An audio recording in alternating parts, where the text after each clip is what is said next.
I was sitting in the study of the church I pastored for 30 years when one of our deacons knocked on the door. "Pastor, do you have a minute?" "Come on in," I said. "We've got a young woman here asking if we can help her with $50 to pay her light bill," the deacon said. In the New Testament, which tells the story at the beginning of the church, deacons were assigned to serve the early Christian community by making sure that the most vulnerable among us have what they need. This retired black man in a military town in eastern North Carolina was doing a job passed down to him by millennia of church tradition. He was helping our community respond to the people whom the scriptures call widows and orphans. "Who is it?" I asked, and he told me her name. "Let's do it," I replied, moving quickly to try to figure out how we could get the money to the power company before they sent someone out to shut off her electricity. I'd already been pastoring long enough to know that folks in the community almost never come to ask for help until there's little to no time left. "But Pastor," this deacon interrupted, "do you think we also need to do something to help her find a job?" He couldn't imagine that a working person could be in a situation where she wasn't able to pay her bills, but I knew this woman.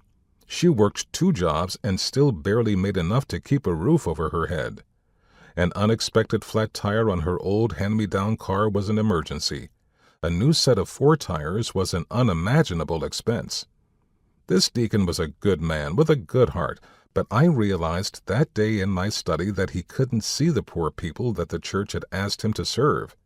This wasn't a personal failure on his part.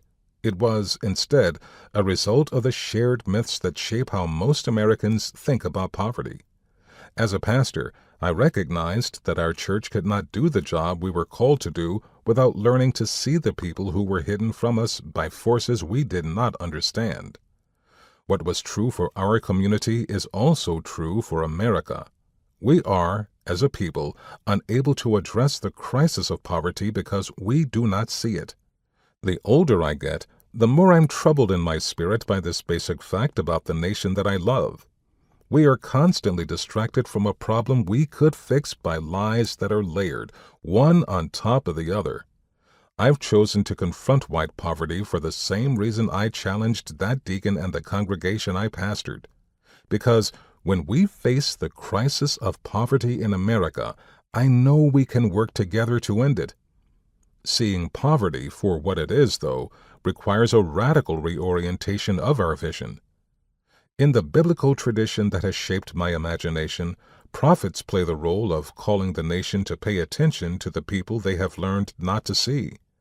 The prophet Jeremiah lived at a time in ancient Israel when leaders forget their responsibility to the poor, and vulnerable people were pushed to the margins of the community.